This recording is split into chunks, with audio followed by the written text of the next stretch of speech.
facer pois é facer unha ofrenda floral. Tamén imos ler uns poemas ao rematar, e antes Manuel Vázquez de la Cruz vainos dicir unhas palabras. Bueno, eu viña con todo preparado,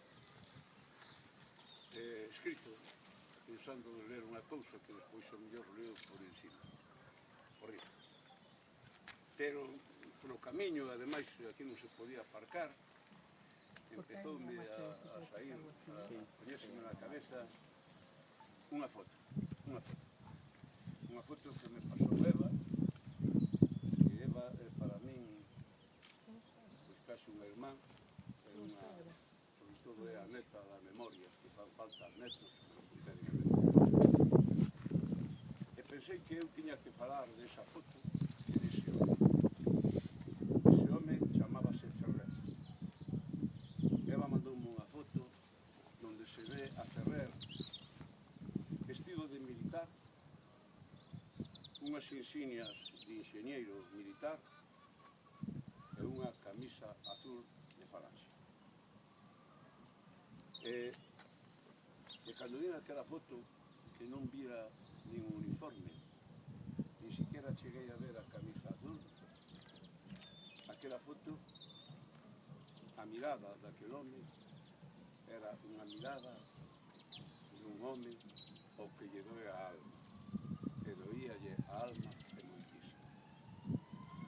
Ferrer foi detido por seu pai ás 9:30 da mañán dun día, estaba Espronceda adiante, ás 9:30 da mañán foi detido, traído con seu pai ao seminario que convertiran en cárcere,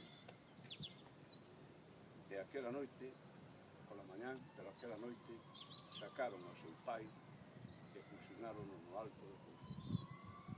Había un fillo dun carabinero que se chamaba Osuna, que despois perdeu un brazo, e un neno, un señor que entonces era moi neno, tuvo que recuperar da súa memoria aquela historia tremenda de cando Ferrer, cando o fillo do carabineiro, contou que Ferrer empezou a chorar, que se acercaban a él e que lle decían tranquilo, que a lo mejor non lo matan. Él dicía, sí, sé que lo van a matar, porque y quién dio la orden. O día seguinte apareceu un preboste, primeiro, o día seguinte, a nai de Ferrer e esposa de Domingo, saliu de Caldelas, ca súa cestiña da compra, ca súa cestiña de comida, para levarlle comida a seu marido e a seu fillo que nacera na Argentina.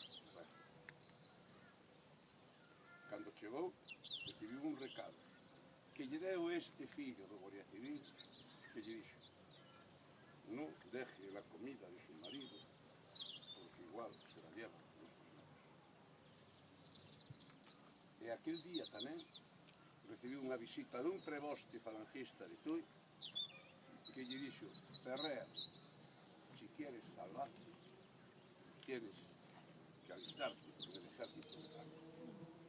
Inmediatamente puxeron unha camisa azul e mandárono, destinárono ao frente de Madrid, a ingenieros, que era o peor destino que había, porque era o que tiñan que facer as fortalezas, e sobre todo era un destino donde asomar a cabeza por debaixo dunha trincheira era morrer por unha das súas partes. Cando acabou a guerra, este home volveu a Tui. Ainda pudo tocar na banda de Tui algo, porque todos os fillos de Domingo Páramos, absolutamente todos, seu pai aprendera música antes que a guerra. Cando pode, non sabe como, vais a Vigo, e en Vigo fala co cónsul, e como naceu na Argentina, marcha para a Argentina. En Argentina toma contacto cunha sociedade que se llama Sociedades Galegas, que está en Bos Aires, en Pergamino, en outras historias estaba, que había un centro galego e había esta sociedade. Perdonadme se me estendo, pero teño que estenderme, non me queda máis remedio. Entonces, é o único que sabe é Ferrer ali, a Islas, a artísticamente de todos os recordos de cando tiña 21 anos. Dame unha pena triste.